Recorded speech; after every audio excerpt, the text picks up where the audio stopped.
Agent Stahl is on a mission, rounding up the women connected to SAMCRO members with the most to lose and indicting the club with RICO. It's an ambitious plan, and a lot goes her way. She almost gets off, literally, pain-free. Almost. Hi, and welcome to Belated Binge Sons of Anarchy, the re-binge podcast that doesn't take itself or the show too seriously.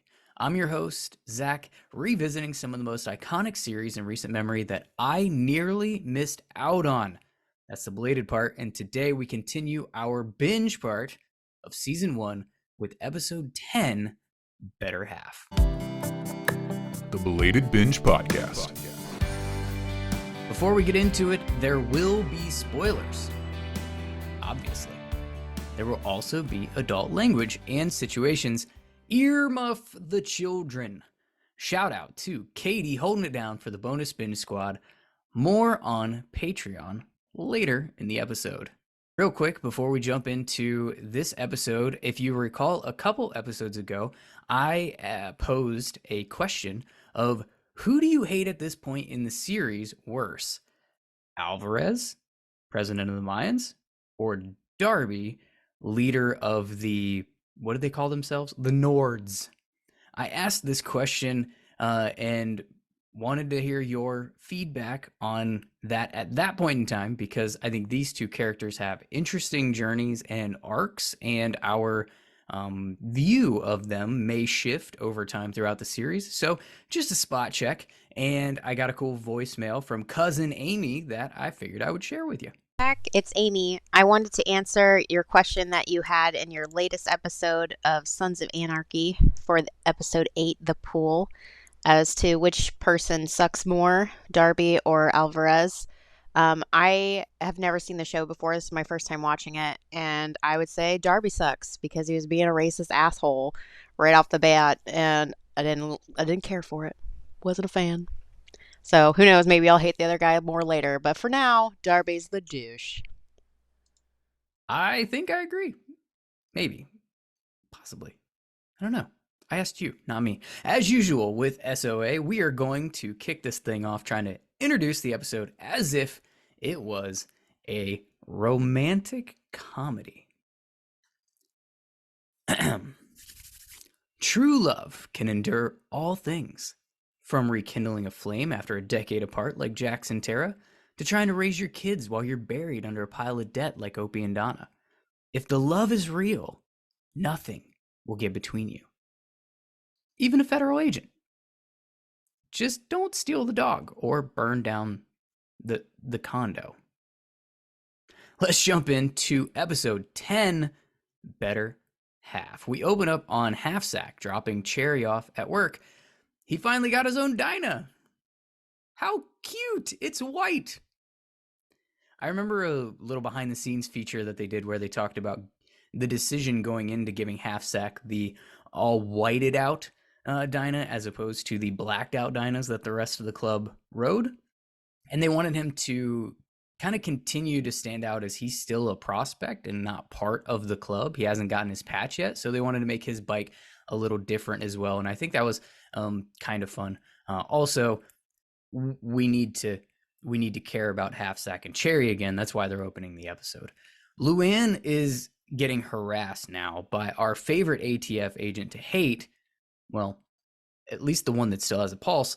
Stahl is back in Charming, and they're able to pop Luanna on a drug charge, which probably wasn't the smartest thing to have a bunch of drugs at your place of business, but you know, maybe not the smartest person. I don't know. Jax and Opie are mechanics again, and they get a little heart-to-heart moment. Jax gives Opie a pep talk, and you know, honestly, it's a nice moment. It's a kind of boring moment, but it's a very nice moment in the episode between these two characters. And I am all for the Jax and Opie moments, as I think you've probably figured out if you've been listening or watching this podcast for any period of time. Stahl is now taking over the police station, and Unser, let's just say he's less than stoked about it. She kicks him out of his own office, and he says what we're all thinking. And her response is, well, it's actually pretty rude. Get around to chemo. That's a low blow on literally any level, but we like Unser. Usually, right? We don't like Stahl. Anyway, Hale is all in with Stahl, and she gives us the exposition about how she knows all about the IRA and how SAMCRO is getting their guns in the country and how they're putting them together and all that. She's figured out everything. She also knows about McKeevy being killed, and she thinks that Hefner is the one that did it, and she thinks that SAMCRO killed Hefner. She thinks a lot correctly, mostly because the plot needs her to. But she also thinks that she's going to be able to get the club with RICO. And the plan is to use Luanna to get Otto to talk. And that's why she went and popped Luanna with a drug charge.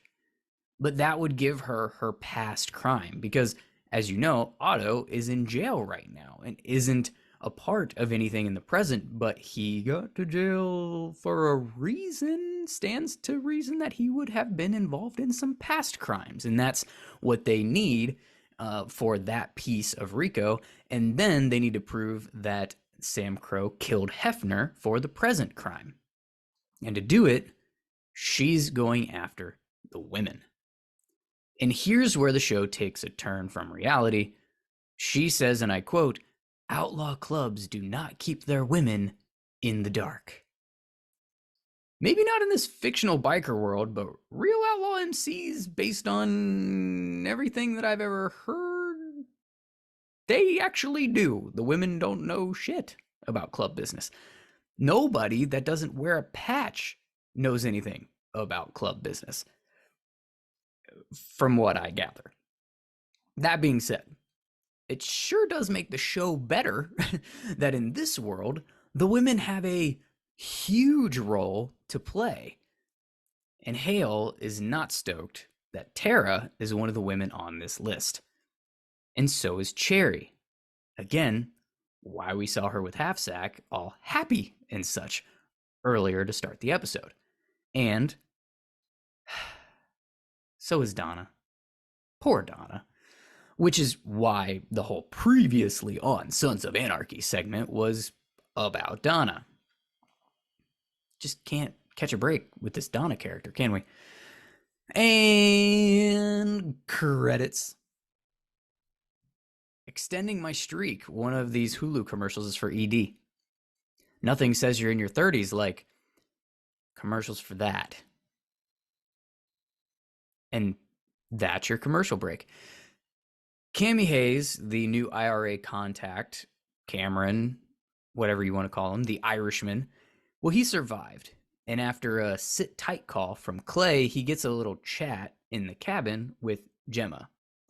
And Gemma seems to go to the same church as Dominic Toretto. Family. And apparently, Gemma is more comfortable with butt stuff than she is comfortable with praying, which is something I didn't need to know about Gemma. But here we are. Donna gets the first visit from Stahl that isn't Luanna. She's going through it right now. We know where she is with Opie in the club based on the last episode. And she didn't need this to unravel her even more than she already is. But she does stick by Ope. She doesn't bite. She's visibly stressed and shaken, but she stays strong and tells that bitch to get out of her house. Good on you, Donna. But now we cut to Opie, who's asking for his cash from the hit on Hefner so he can pay some bills. And we've got two sides of the same coin. We've got Donna stressed about Opie in the club. We've got Opie stressed about Donna and money. And he's thinking the club's going to get him the money that he needs to make Donna happy. And she's thinking, I don't give a shit. I would be poor with this man. I just want him to get out of the club, be safe, and not go back to prison or die. It's quite the juxtaposition that we have going on with these two characters. But what is clear is the stress levels for both of them and the there's something personal going on here, and people are picking up on it, particularly Clay in this scene. And that's not great. Now it's Tara's turn, though. Stahl doesn't tell her why she's asking about, like, her, and she's actually really condescending as shit about it. Um, and Tara thinks that this is about Agent Cone.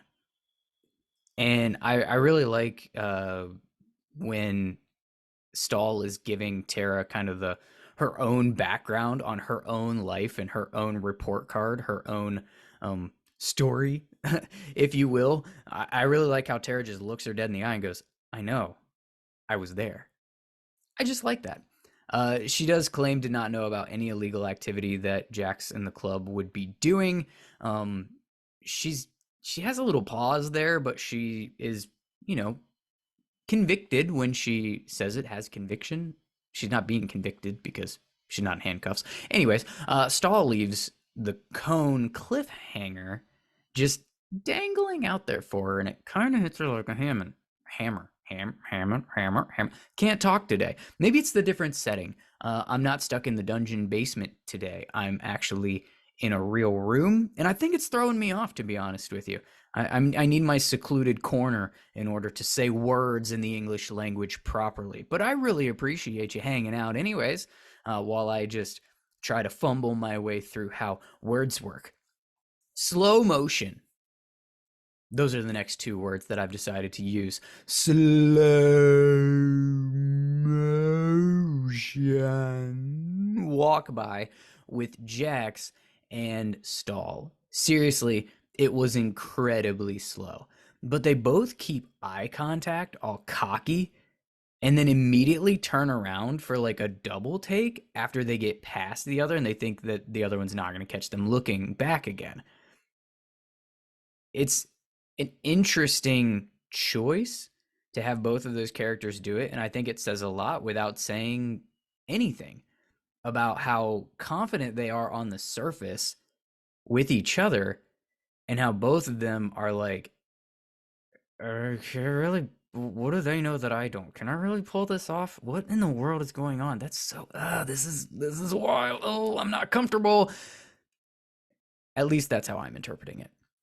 And Tara is clearly shook by this whole thing, the visit by Stahl and everything, and Jax is trying to convince her that it's all smoke. He makes these ominous promises that he's never going to let her get hurt, and let's just revisit that at some point in the series, shall we? Okay. Donna's packing her and the kids' stuff, and Opie shows up with some cash to pay the bills.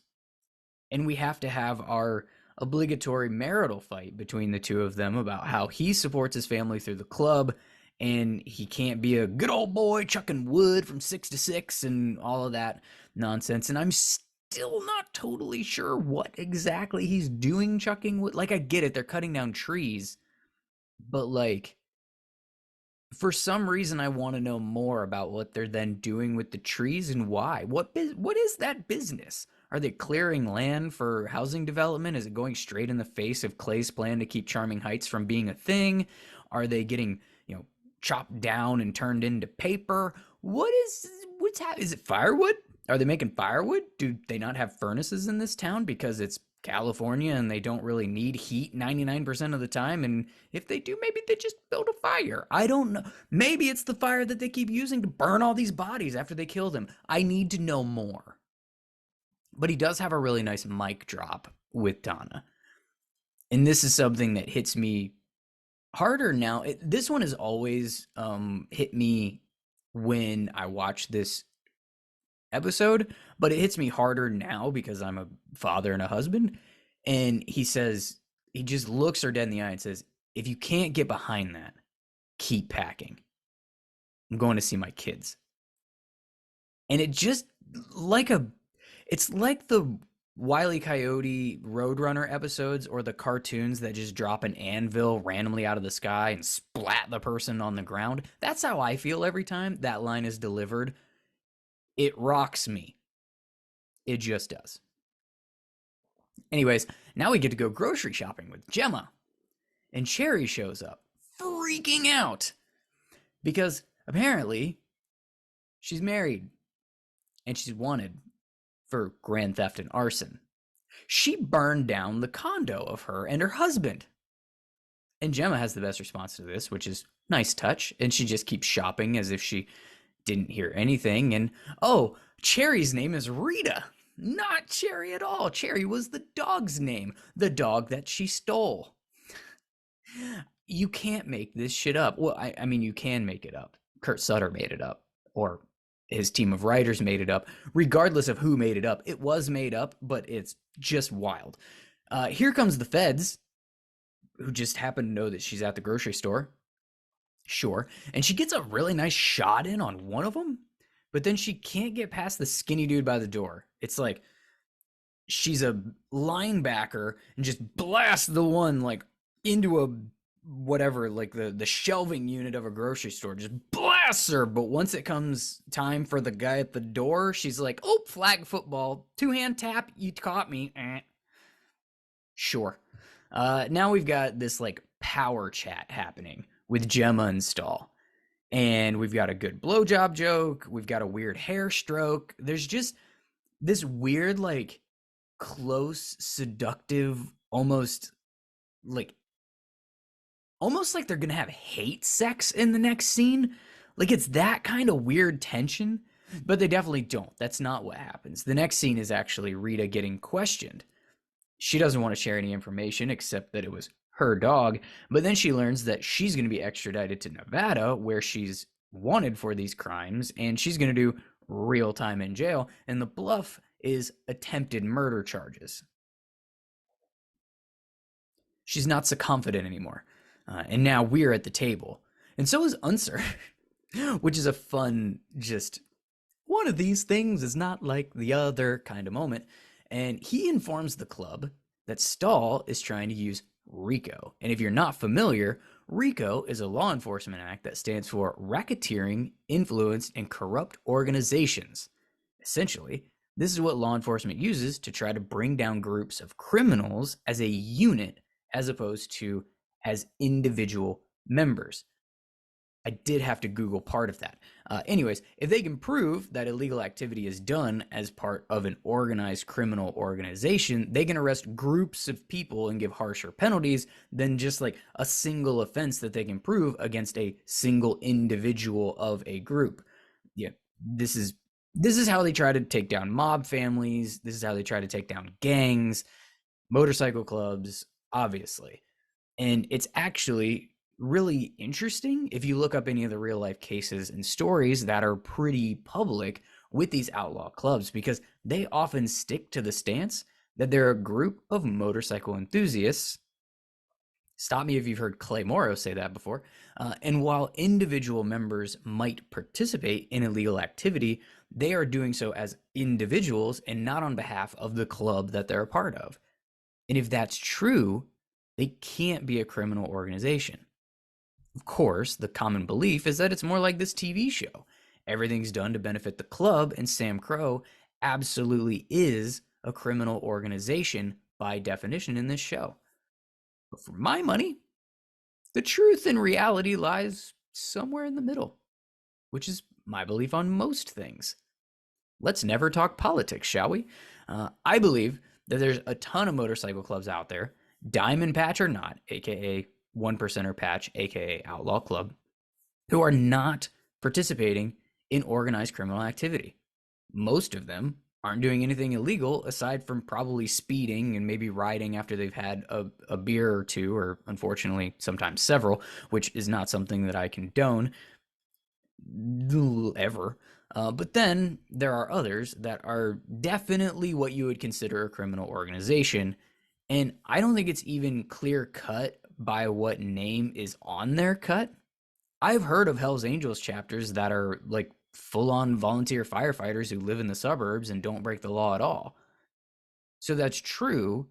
It's really more like a charter by charter basis for me rather than a club by club case. And it all gets really, really murky and muddy and honestly fascinating to me how the whole thing works. And I understand. I feel as though, as I said, I'm in the middle where like I understand where a perception lies on one side when they see members of, whether they be outlaw clubs or other organizations, doing bad things and being bad people and trying to lump them all together so that they can make the penalties harsher and really prove something.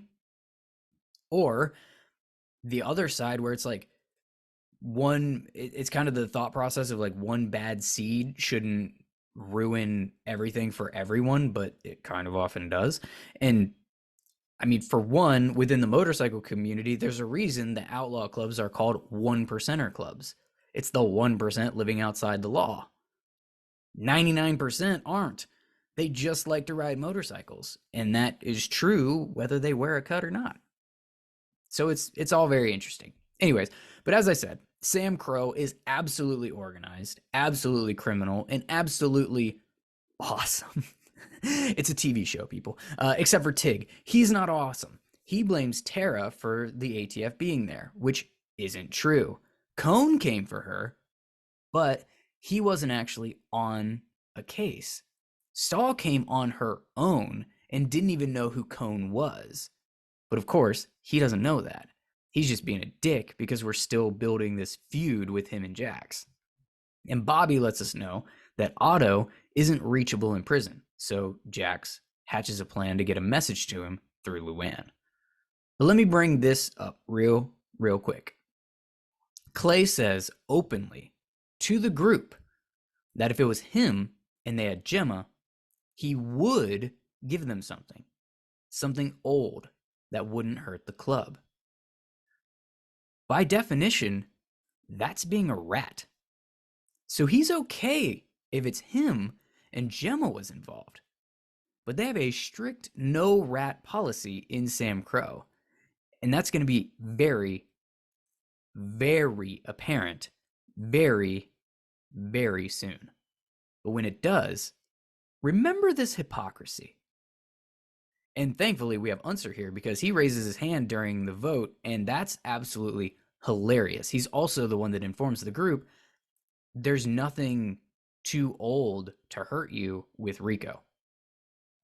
So now Stahl is with Otto, aka Kurt Sutter. He's not stoked about Luanna getting picked up, and Stahl plays this victim card because she's such a chess player, and she's trying to bait him into giving her an old case that doesn't matter, just like Clay said he would do. And she also baits him with his parole. And Otto hatches a plan with his old dead shit and demands that the deal be put in writing and that he gets a conjugal visit with Luanna. And the plot thickens. Jax and Tara are back at Tara's house, the scene of the crime. And this is the first time that she's been back, apparently, and the whole, what is this relationship talk has to happen. And Jax just has a great response. A simple question without a simple answer. Also, what's he feeling? She's freaking out about being in that room like she killed Cone. Jax isn't looking to stick around either. He actually did kill Cone. He also has shit to do. The plan is beginning. Bobby and Tig and Piney walk into a bar. And you can finish the joke. I'm going to stick with what actually happens, where they start a bar brawl. And this is the plan to get the cops out of the police station so that Jax and Opie can break in with Unser, the chief of police, which is just fun. Opie's still distracted when the cops take off for the distraction, and Jax just leaves him out there as a lookout. Jax brought Opie along because he knew that he was struggling. He wanted to show him that he had confidence in him. He wanted to give him support. But now it's go time, and Opie's head is not in the game. It's at home with Donna and his kids, which most rational human beings would argue that's where it should be. So if it's just Jax and Unser inside the police station, and Jax tells Luanna that ATF is trying to use RICO against the club and asks her to get that message to Otto. Cherry, or Rita, is completely falling apart, and she threatens to rat if they don't get her out of there. So, of course, Jax brings her with them. Unser's regretting his loyalties in this moment just tenfold, and it's coming out as humor in the episode, which I love. Jax just happens to walk in on Stahl having an orgasm thanks to our boy Hale, face deep. And again, not what I necessarily needed to see, but okay, sure. She has an odd, let's just say she has an odd O face and move on with our lives. In the next morning, Hale is upset that they let Cherry get broken out right under his nose while his nose was focused on something else under it, and Stahl is actually not bothered at all. She's still feeling good.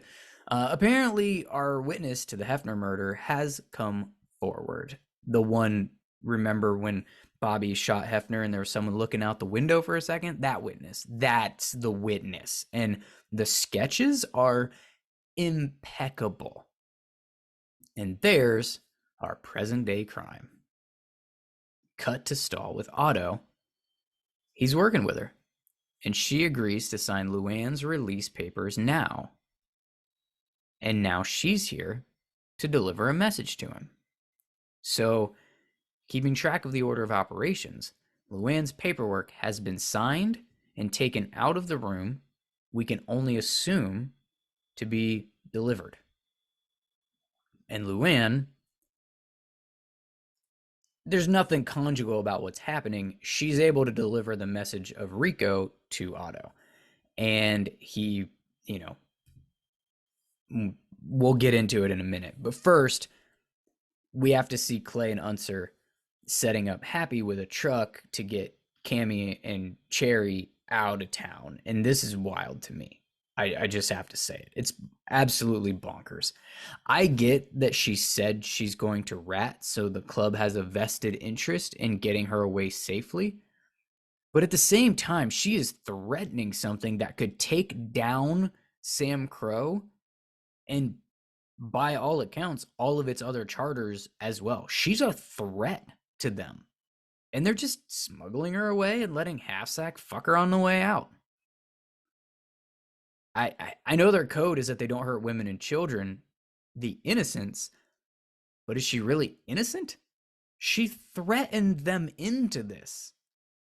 I don't know.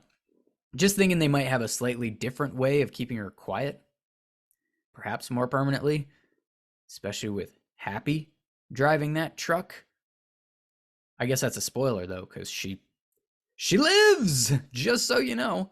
And now we get to see Luann getting that message to Otto, and he lets her know that she's already been cleared. He's also promised to get a message to Clay that's going to keep her safe. And it's funny that he's married to a porn star and he can't even, get any with the camera on. That's right in her wheelhouse, and it just, nope, not happening. And Stahl's actually thinking the same thing. Not even a hand job. This is a more sexual episode than I remembered it. Even watching it, I didn't remember it being as sexual as my notes are depicting. But it must have been, because I write these in real time as I'm watching the episode. I mean, literally, it is. Sometimes it's painstaking because I'm pausing the episode every 3 frames so that I can write these things down.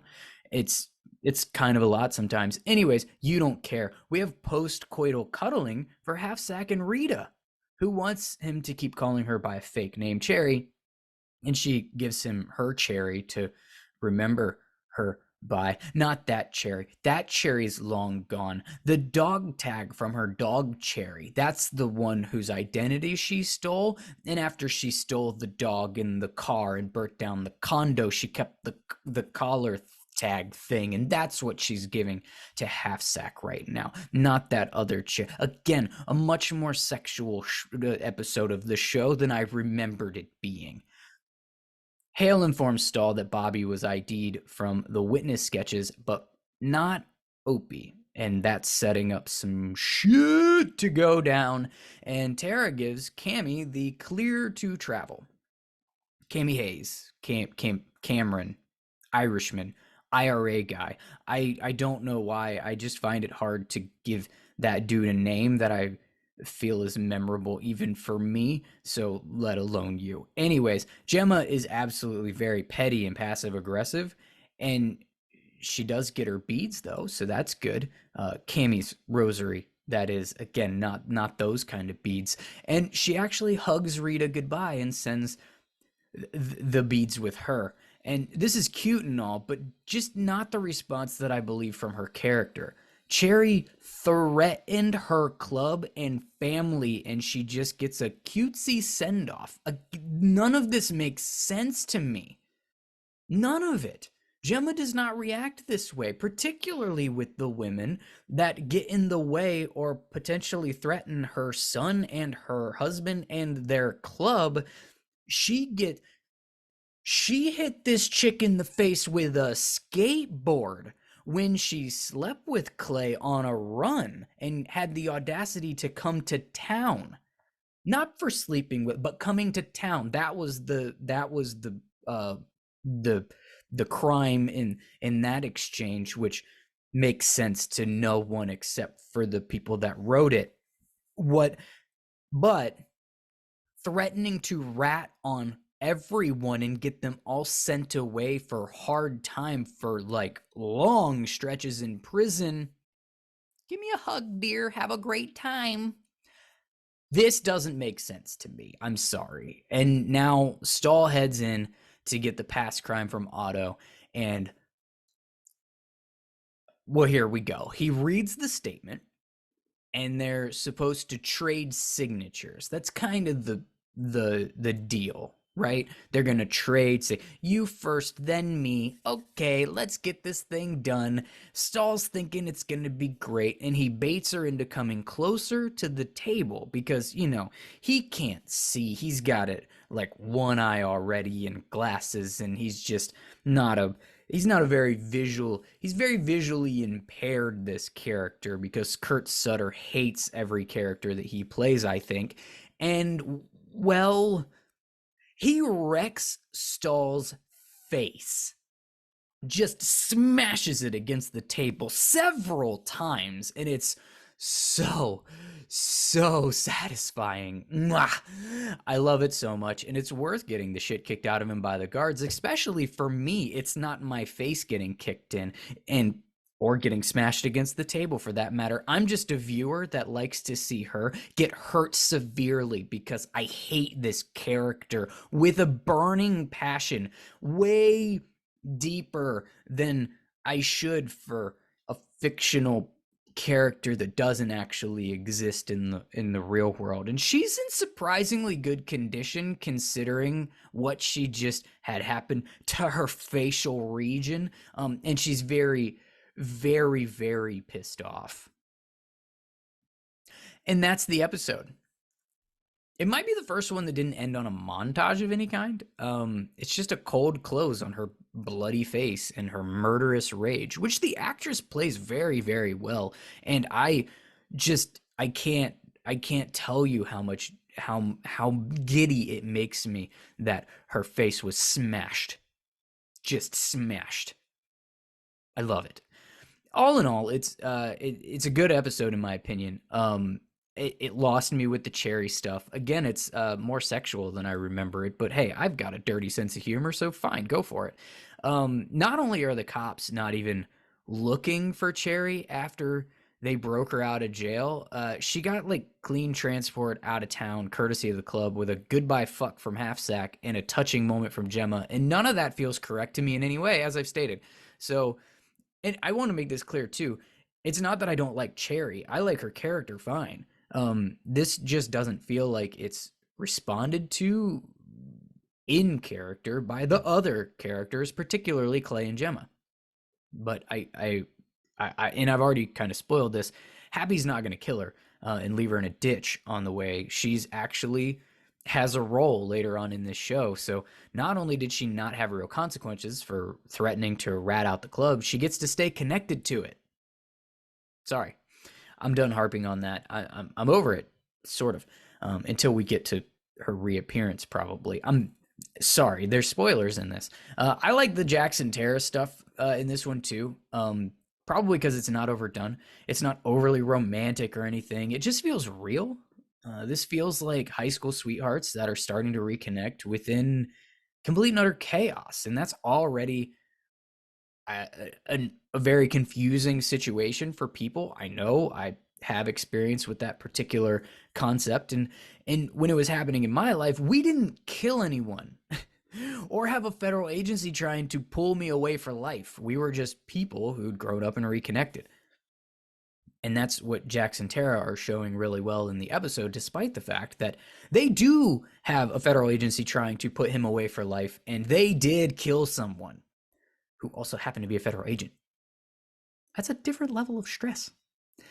We've also got a seed planted with Happy, and this is spoilery, so skip ahead if you need to. Happy tells Clay in this episode he's considering going nomad and breaking off from the Tacoma Charter so that he can take care of his mom. And Clay says there's always a spot at the Redwood table for him, meaning Clay would accept his transfer to Charming if he wanted to, which does happen after Happy has gone nomad. And that's also the time frame we're later told in Mayans that Happy kills Easy and Angel's mom in Mayans while he's nomad before he joins SAMCRO. And this is our little nugget to that connection that's cool to catch on a rewatch, and I'm sure hadn't been planned yet. Finally, I love Unser in this episode. That's it. That's the note. He's amazing. He just brings me so much joy. And it brings me a ton of joy that you're still here listening. If you are, it means you're a serious fan of both Sons of Anarchy and this podcast, and I couldn't thank you enough for that. At this moment, I'd like to remind you that back in the beginning of 2020, I did start writing a sequel fan fiction, picking up the Abel and Thomas story. I wrote 11 chapters of that, and I am sharing those with patrons. It is similar to a conversation about a potential possible Abel and Thomas sequel that I spoke with Kella about on the recent episode that he came on, and we talked about the future, or at least the possibilities for what a future could look like in the Sons of Anarchy Sutterverse, if you will. And with that fan fiction, I'm reading every single chapter that I've written so far for Patreon. So if you're interested in hearing those, join Patreon. Bonus Binge Squad and above get access to that bonus content. It's on patreon.com/Belated Binge, and there's a link in the show notes of this episode.